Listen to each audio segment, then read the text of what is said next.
You're listening to the Shifting Schools Podcast, episode 230. This episode is sponsored by Flexispot.com, the maker of ergonomic furniture. Check out their latest furniture and save $20 on their new E7 Pro Plus standing desk with height adjustability from 22 inches to 52 inches when you use the offer code SHIFTING20 at checkout. All right, welcome back to Shifting Schools. I'm here with my good friend and co-host, Trisha Friedman. Trisha, how are you today? I'm doing well. How are you, Jeff? How's the start to your week? It's been good. It's been good. The weather is holding on. Fingers crossed we get just a little bit more here in the Pacific Northwest of this beautiful weather.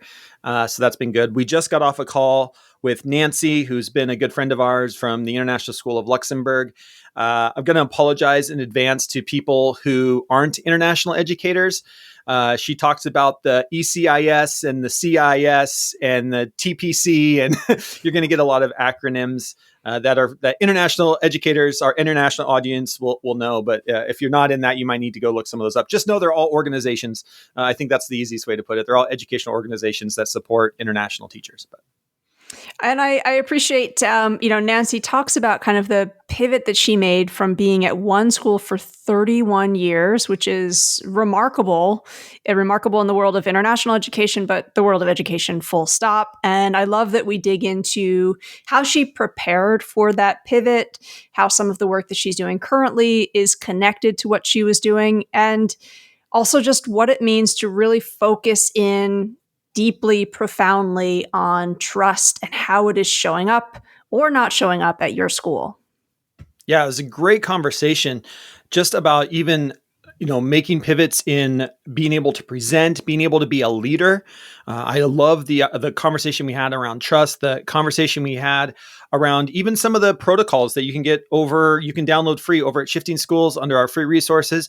We've got a lot of protocols. And the thing I love is what we were talking about today.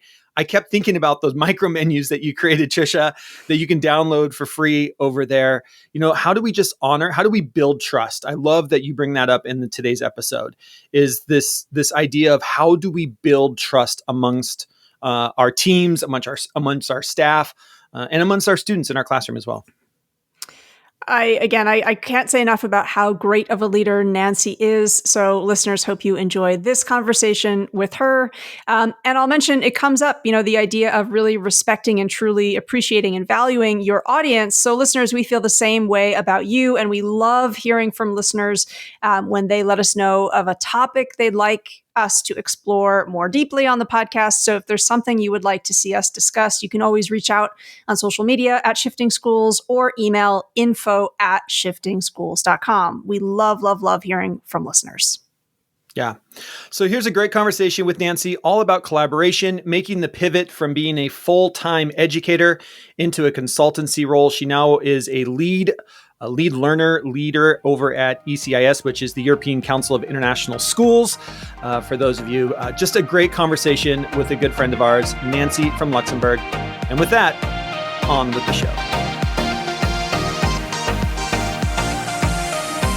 All right, welcome back to another episode of Shifting Schools. So excited to be here today with Trisha and our good friend, Nancy. We're going to get into it here in just a second. But it's that back to school season. This will be coming out sometime in September when we're in the middle of it. I was just scrolling through Facebook today, which I don't do very often. My wife and I both were sitting there going, when was the last time you were in Facebook? And you're seeing everybody, with their kids holding their sign, first day of preschool and first day of 8th grade. And you're just like, oh my gosh, these kids grow up so fast. But for better or for worse, we are in it here in September, ready to go. And no better way than to kick this off than to have Nancy here. Nancy is a educational professional in every sense of the word. Nancy, thank you for joining us on Shifting Schools. Give us a little bit about your background, introduce yourself, and tell us a little bit about your history in education. Thank you. First of all, thank you both for letting me be here. I'm thrilled, thrilled, thrilled. Big fan of everything you do. So thank you for letting me be here.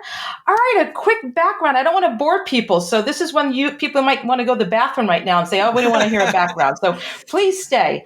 So just a quick background. I am from New York originally. I know you can't tell by the accent because I lost it. Originally a Brooklyn girl, and started teaching in New York public schools. And then suddenly I met this guy and I thought he was cute, and he was Belgian. And that all of a sudden launched me into international education. And unlike many international educators, they go to 5, 6, 7 different schools. I was in the same school for 31 years. Which is quite unusual when you think of the journey that most educators take. But the positive was I was able to make incredible connections due to being involved with PTC and Learning 2 and CIS. So everyone makes fun of those educators that like, oh, I'm sorry, you've been at the same school for 31 years. And they always look at you and they tilt their head like, oh, you poor thing. But I see it as a benefit because Luxembourg was my home, and I taught for 24 years. And then I was an assistant principal of teaching and learning. And then finally, I continued doing head of community relations, which was fabulous my last few years because it was only about sharing to parents why ISL is a school of choice. And here I am just talking about my kids and my family and how much I love it. So it's been an incredible, journey, I would say, in terms of just working with educators all over the world, which I've been really fortunate with. And with ISL, they've allowed me to do so many things. I was able to do a lot of PD. We used to do like 9 to 10 conferences a year on site.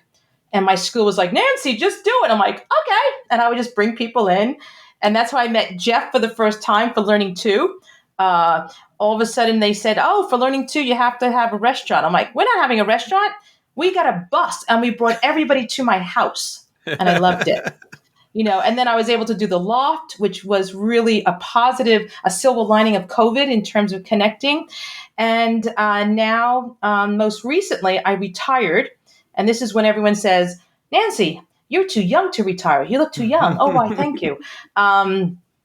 And I've started a new chapter, let's say, in terms of leaving ISL, which was very difficult because it's been a very supportive, and it's a loving, I know you can't say school is a family because you're supposed to really differentiate, but they really became quite close because when I started at ISL, there were like 200 children. And when I left, there were 1,300 children. Wow. I remember for my wedding, I invited the entire lower school staff. There was only 40 of them. You just thought, you just invite everyone. That's what you do. And now I could never invite the whole staff. That's like 350 people. That'd be quite a bill for drinks. So, I wouldn't do it that way. So now I am working for ECIS as the lead facilitator and trainer. So I'm kind of thrilled about that, that they took me on. Yay. Well, we're sure that they are lucky to have you, and we'd like to just get a few more details about the new roles that you have, and go into the specifics of sort of the work that you're doing and how that learning is perhaps connected to work that you were doing prior. Congratulations on the new chapter, but it's a chapter that is within the same book, if you will. Yeah. So we'd love to hear a little bit more about some of the organic links that are there for you in that work. I was very privileged, as I mentioned, that I was able to have, I had incredible directors, and one was Chris Bowman, and he's the one who watched me facilitate at ISL, and he was the one who said, you should start becoming a trainer. And this man was just a beautiful, that YouTube by Dudley about lollipop moments. He made lollipop moments for me every day. I mean, there's something about him, and I was able to tell him. So he got me into facilitation. So I was privileged to start working for PTC almost over 10 years ago. And then I got into facilitating for ECIS over about in 2014. So when this opportunity came up to be a lead facilitator, it was almost seamless because I've been doing that outside of my job. And also when I was an assistant principal, I loved facilitating meetings. I loved getting my phone and making them put their lights up as if we were in a concert. So for me, elevating voice and getting fun out of a meeting. And fun is not a negation. It's actually people learning more actively. There's this great YouTube about, was it Volkswagen, and how they changed a staircase and an escalator, and more people went up the staircase because it was more fun and they got more engaged. That's what I love about facilitation, that you can make it more fun. So between working for PTC and then working for ECIS and then assistant principal, kind of the segue to being lead facilitator to me just was a natural next step. And I just love the idea of working even virtually. I love both and on site. So getting this offer to work for ECS, and also there's a new CEO, Cam, and I was very privileged. I had several offers after people knew I was retiring, but Cam just was somebody that her integrity and her sincerity as an individual resonated with me. I need someone with heart because I need someone that I can connect to as a person. And she was one that I knew, if she was, she is the leader, that's an organization I could support rather than another organization where maybe monetarily or maybe they were just this whatever. It wasn't really me. She's what I stand for in terms of international education. And again, having a pillar of who she is and what she wants to impact student learning. So how lucky am I to be with Cam and the team? And I knew the team already, which was great. So I'm like, lucky for me. Yeah. I love that we're having you on right now, because we know there's a lot of educators, as there is every year, moving into different roles and maybe finding themselves in a facilitator role for the first time, much like you're now full-time doing this facilitation work. What's maybe some advice that you have for those that find themselves in a facilitator role? And if you can speak to, because I think it's an interesting time to move into that role. As you were saying, the face-to-face is what we all love. I mean, as a consultant, I love being face-to-face, but we've all had to pivot a little bit and learn how to do stuff online. And I don't think that's going to go away for a host of different reasons. Can you kind of talk about what that's been like for you and what advice you give to people who find themselves in a facilitator role right now? I think you're right. Between it, the virtual will never go away. It provided such equity and connection that we never had. I think I got to meet Tricia more because of what happened during COVID than ever. I've never seen her really face to face. So for me, it's been a privilege. And I think schools are seeing it as well in terms of also cost and what you get in with attendance and enrollment really being quite volatile in terms of people's positions. Virtual is a way to get groups of teachers to get engaged. And when doing facilitation, I would say just virtually, the biggest, I would say, advice would be don't get the slide deck that you had for face-to-face thinking it's going to work virtually. Number one.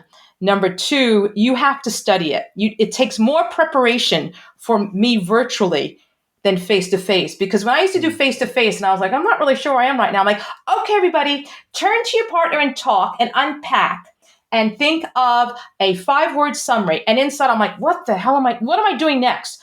And then they wouldn't even know it. But virtually, you're right in front of them. There's no way. So that intentionality of impact and engagement and scheduling, like I always think of 10-2.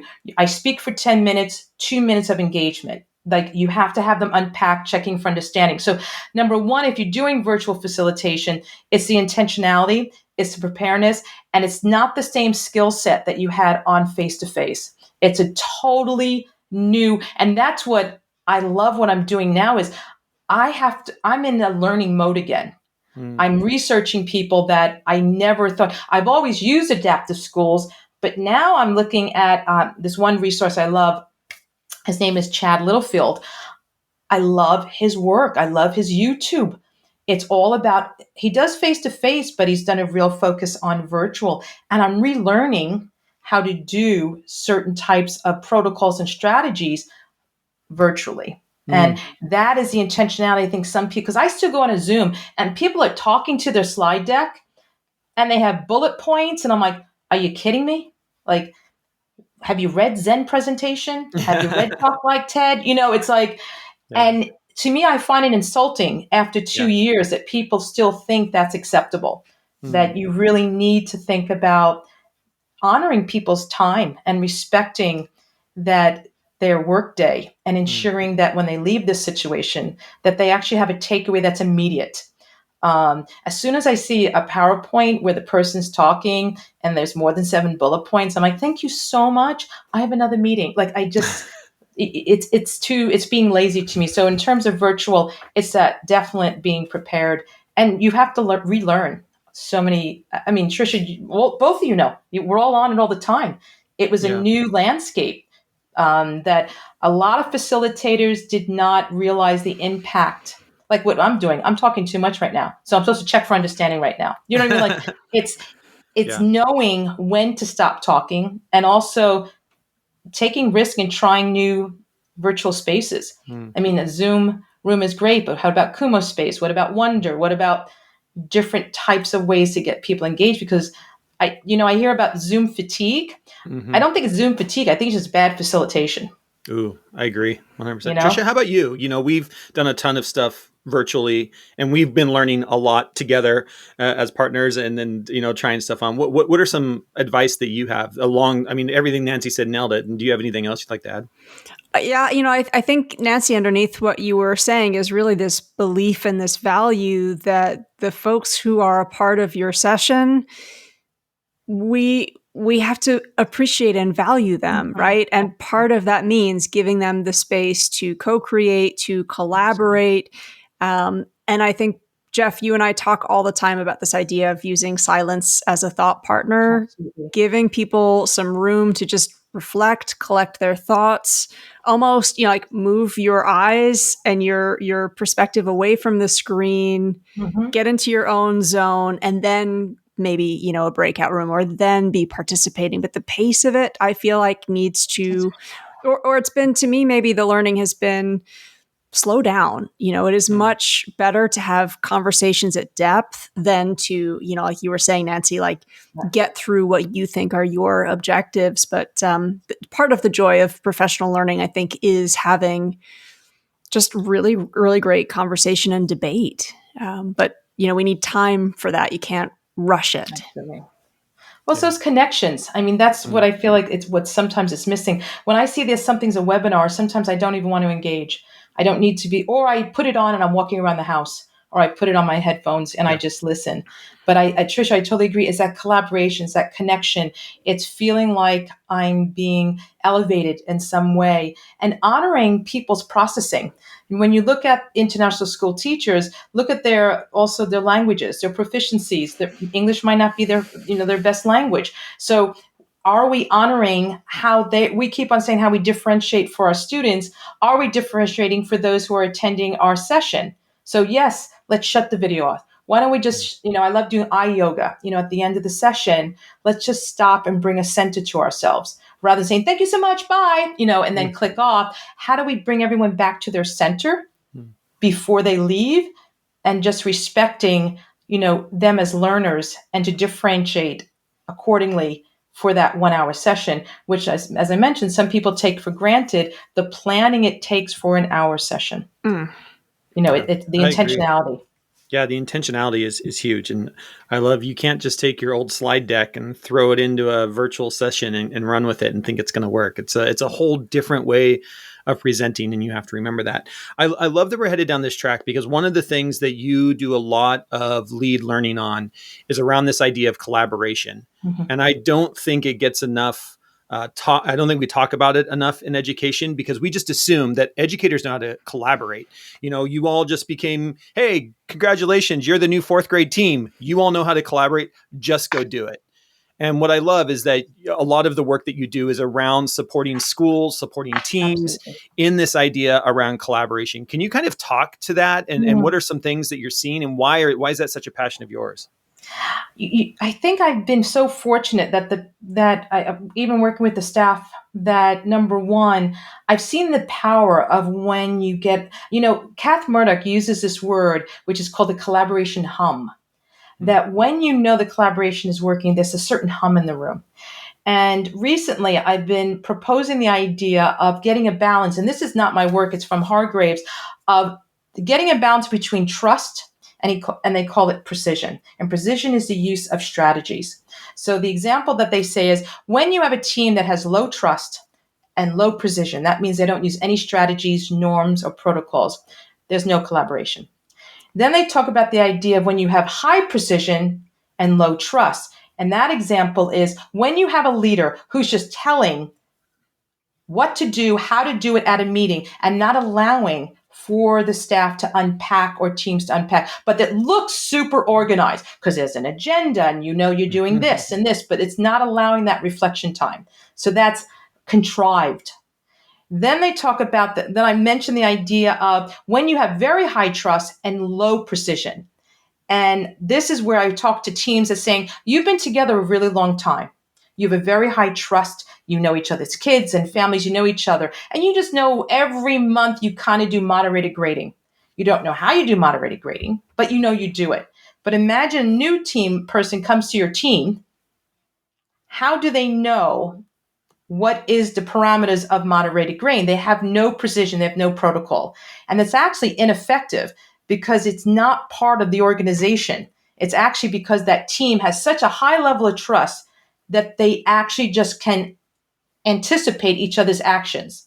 But yet for the organization, it's actually a real void because once that team goes or dissipates, you have absolutely no accountability of how that actually occurred in terms of how they spoke to one another to impact student learning. So then they talk about the idea of having high trust and high precision, using protocols that allow equal voice, that elevate voice, precision protocols, and that then develops the psychological safety, the idea of being able to get feedback. So it's those four quadrants that I find really, because a lot of teams that I've worked with at ISL, sometimes it's informal. They have that trust, no protocols. And then I've seen leaders that I visit schools, they show me, Nancy, I've done this. They do, drop in, and I'm like, that's great. But it's so contrived because within that time, teachers aren't really unpacking. They're pretty much being told what to do. So for me, when you see that, I'll use Kath Murdoch's word, that hum, I find it it's a high for me. I just think I love just seeing when people feel that they're actually embracing what the expertise of their colleagues are, that you don't get anything better than that within a school, I think. And it also validates who they are as educators, what they can bring. There's no other word for it. I just find it, I'm so fortunate to be able to work with educators that embrace that type of collaboration. And those who don't, when they see the power of it, when they go to another school, they miss it. They realize, oh, I had it, the structures, the protocols that allowed me to develop that psychological safety. So I just think but again, it goes down to intentionality. It's planning. When a leader shows up late for a meeting and they don't have the meeting agendas, inclusion activities, it's a shame because many leaders think inclusion activities has to be like a kumbaya moment. Hey, let's do bingo. And I'm like, no, that's not an inclusion activity. Inclusion activity has a learning outcome related to where you want the team to develop. It's not like, okay, let's color, it's not the same. So yes, so I just think what we have in international schools, the expertise, I feel like we should use any platform to keep on elevating those voices. It's a privilege. It really is. I'm so glad to hear you mention that and the significance of trust, Nancy. And this is a little bit of shameless shifting schools promotion here, but we actually do have a free guide called Taking Time for Trust in our resource library. And we've been trying to do more. Anybody who's following us on social will see some of our prompts that are looking to get into that balance, like you were talking about, of thinking about trust and thinking about how authentic it is versus how much we're assuming that there is trust. So, I'm thinking even recently we have a 4 corners prompt that asks people, which of the corners most closely resonates with what your experience has been with debate? Because, we've all been in those settings or those meetings where it's like, okay, let's debate this idea. But as you were saying, Nancy, not every school has a culture of collaboration. And there might be some folks who are new to that school. They're sitting there and they're thinking, I'm not going to say anything because the last time I debated an idea with, somebody who was the school leader, I was snubbed later on, or, I was, sort of told that my idea wasn't relevant right then. So again, just digging into those different experiences and learning more about what's been your experience as an educator is going to shape the way that you approach teaming. And I just think we've got to make more time and more space to have those discussions. No. There was a recent blog in Edutopia. It was February, I only know because I just read it, 2022, and it talked about how we could talk about relationships and trust are so essential to effective schooling, but yet leaders rarely get direct instruction on how to develop trust. They assume that once you get the leadership title, Yeah. it's just a natural thing.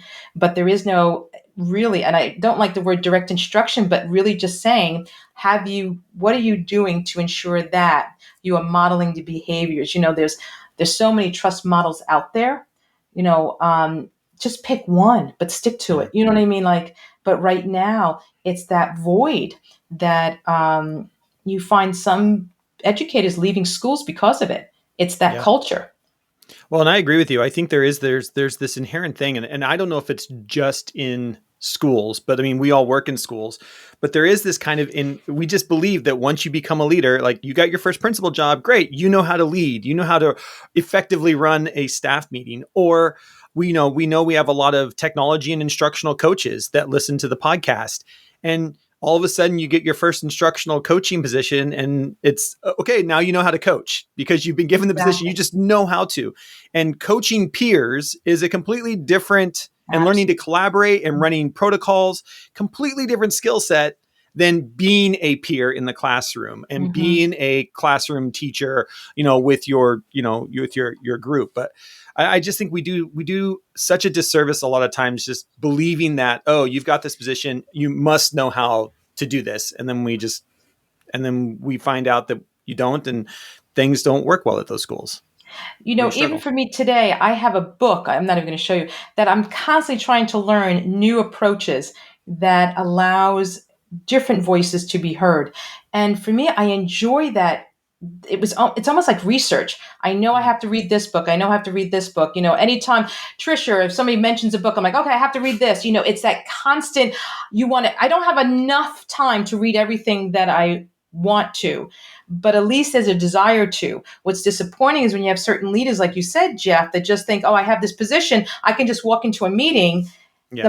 The behavior that you model as a leader in facilitation, to me, that is it's almost like you should be modeling what you want your teachers to be doing in the classroom. So if you're just talking to your staff for 45 minutes and you're not checking for understanding, allowing for engagement, elevating voice, well, how are you modeling what you want the teachers to be doing with their students? Yeah. And you got a slide deck that has 17 bullet points going through stuff. And then, it's this great, Adaptive Schools talks about triple track, that what you do as a facilitator should be applicable to the attendees that you are working with, should be applicable to your team, and should be applicable to, I say applicable today. I'm saying it very, very special today, to the students in your classroom. That if you have this certain approach or protocol, you should have 3 different environments or ecosystems that you could use them in. And I'm like, that's so true. If I'm doing, 3, 2, 1, 3 pieces of feedback, 2 questions, whatever, I can do it with my team. Yeah. And then I can also do it with my students. And I love that idea of triple track, that application between those 3 different cohorts. It just makes it, and then you can see the impact of it. Definitely. Yeah.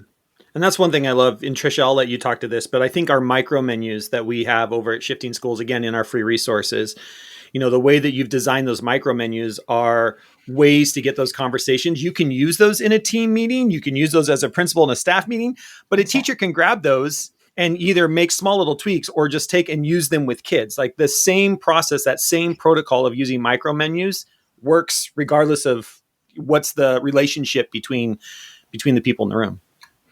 And again, doesn't assume that there is trust, but seeks to build it. So there's choice in all of those. And I think that's for me, that's always like people talk about red flags, like how do you know something's going to be bad? But I love talking about green flags too, right? Mm-hmm. And I feel like I often will know a leader is mindful, is respectful, is caring of their team when they're always trying to provide choice, right? Like that's just such a great way that we can meet folks where they are. Nancy, you were talking about books, and I've been thinking a lot about this book called Big Feelings by Molly West and Liz Foslin.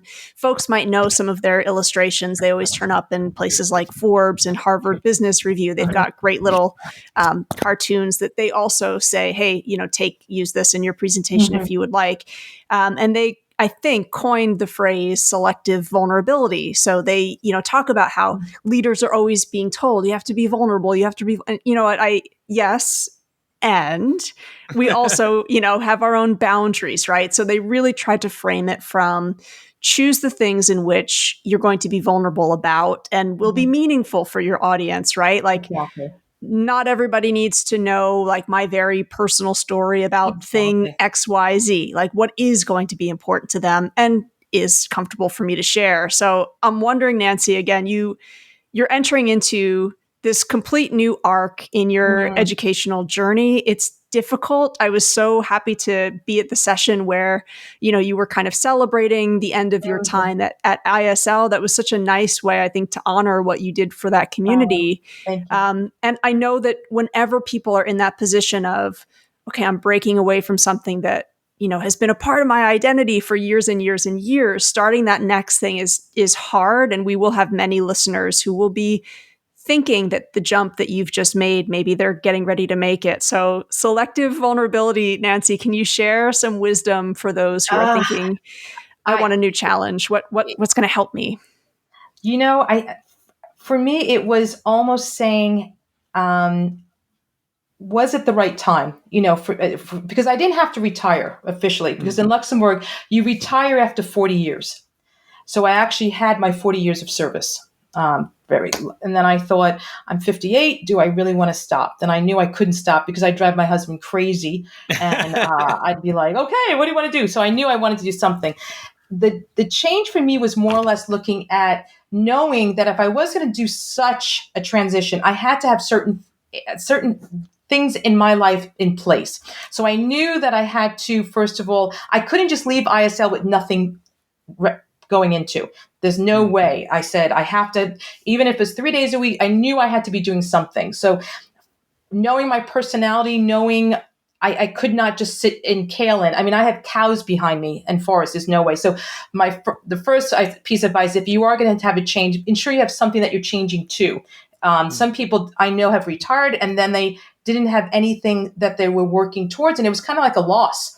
They didn't know what to do with themselves. So for me, I was very fortunate that ECS was like, we want you. And I was like, oh my God, they really want me. They like me. They like me. Sally Field, the Academy Awards. They really like me. So that to me was a thrill. And then it was actually looking at my own personal space.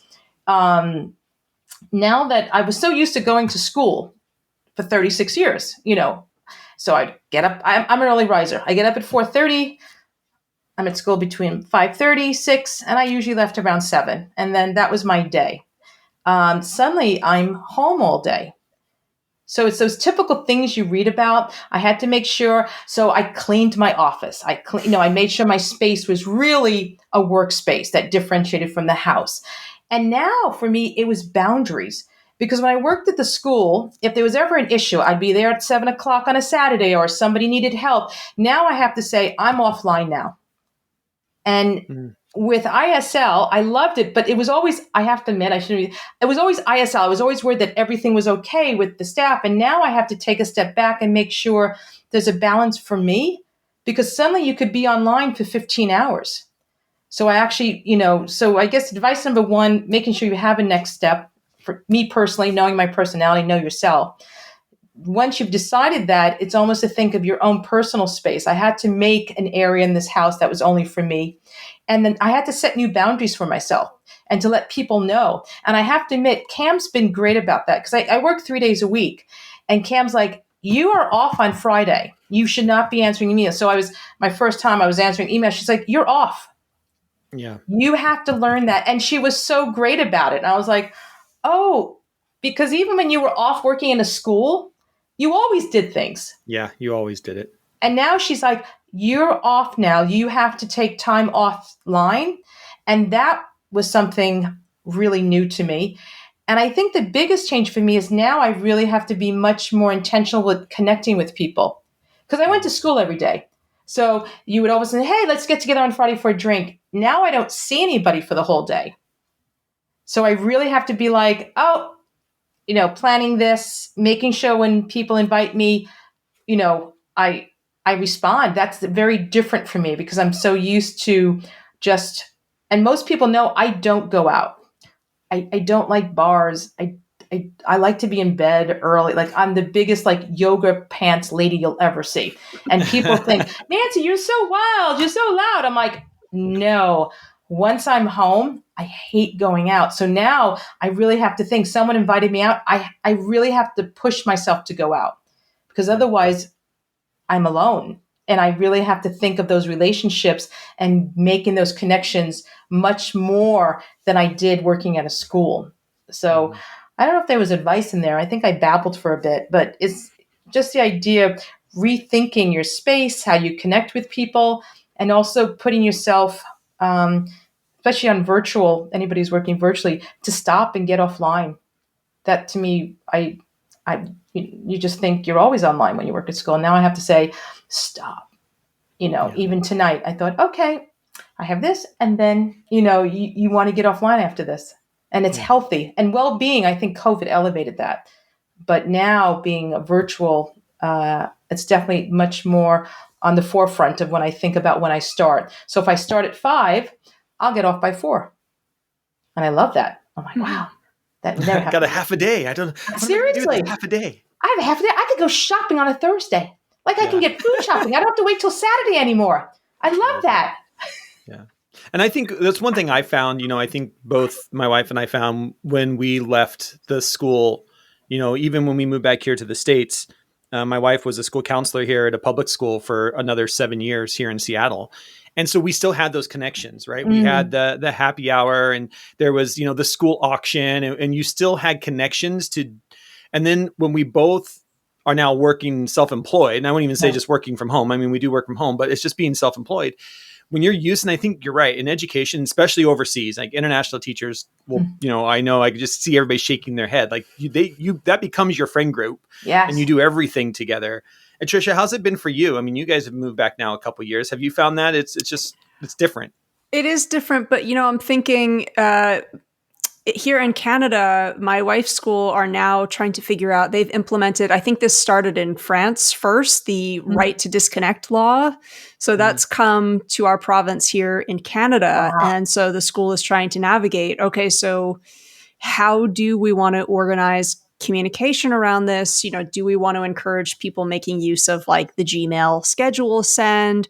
Or do we really just want to lean into what that law is trying to implement, which is, like you said, Nancy, upholding that boundary around, no, I'm just not working right now. Exactly. You were talking about this next chapter and how that's good advice, but I really think actually that boundary is great for anyone everywhere, really questioning what are the work hours that are going to allow you to have the energy that you need to do what you do best, right?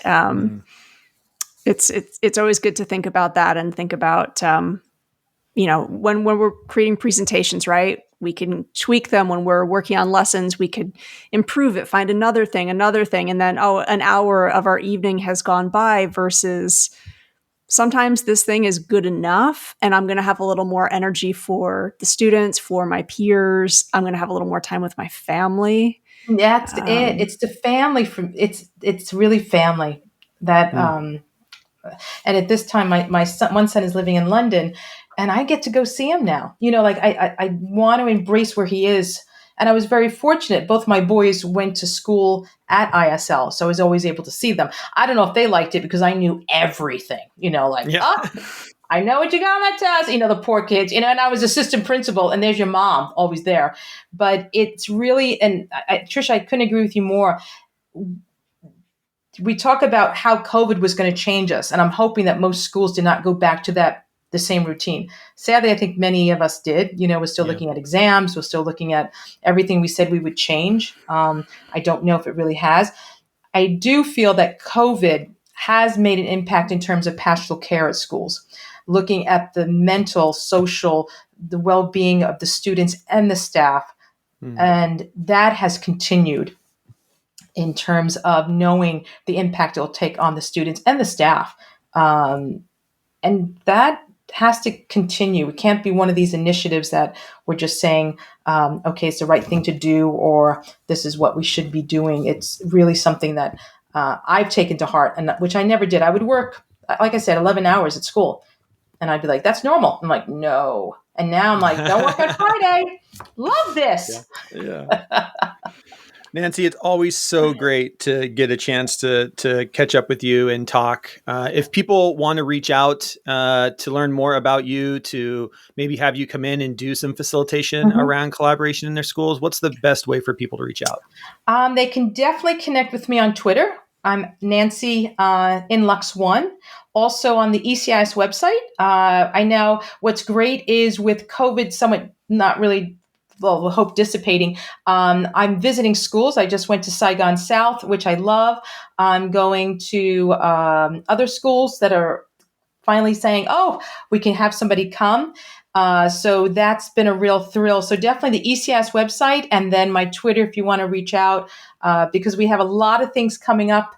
And I'll be working with John Micton again. So we have a big surprise coming up with John, who I adore. Awesome. And just some other things. We're going to start some book clubs, and I'm doing a lot of middle leaders, which I love middle leadership. I think they are the change agents. We have to get that out there. I do cafes, which is so much fun. It's just building their PLN and just getting them together is, to me, a thrill. So there's quite a bit coming up. So I'm really happy that ECS is supporting me and allowing me to just do workshops. And they appreciate my style, which I kind of like. So I don't have to get too quiet or something. Well, I have a prediction I'm going to make. And yes. Nancy, I don't know if it's already been on like your back burner, but Jeff, listeners, I feel like you will hear it here first. I predict the next time we're interviewing Nancy on the podcast is to talk to her about a new book that she'll have coming out. I see that in the future. I see that in the future. Yeah. And I will just say, as we're getting ready to wrap this up and get out of here today, I've learned so much from watching Nancy facilitate meetings, facilitate conversations. There were times when I was working, because I worked for, I don't know what it was, 5 years with the International School of Luxembourg, 3 years for the International School of Luxembourg. But there were so many times where I was in meetings where Nancy was running the meetings and I'm scribbling down notes like, oh, that is so good. The way she set that up, like as a facilitator, I learned so much just watching other people facilitate. And Nancy, you're so good at it. And so just, if you get an opportunity to hear Nancy, to bring her into your school, to be a part of anything that she's doing online, it really is. You get so much, not just from the learning that she's putting out there, but also just the way that she structures it. I mean, I learned as much, being a consultant and presenter myself, I'm constantly looking at that side of things as well. Like, I love that. I love the way you set that up and transitioned into that. So Nancy, appreciate everything you do. And all the learning that you've done for me personally as well. So appreciate it. Well, you guys are both fabulous. And I'm going to do a plug for you guys. Your protocols that are free people should be downloading all of them in terms of, you're talking about elevating voice. So thank you for this opportunity and what you're doing. I mean, on Twitter, people, you are rock stars. So thank you both. I just feel like, this is what I love about international schools, and things like this. So thank you both for this time. You're so kind. Thank you, Nancy.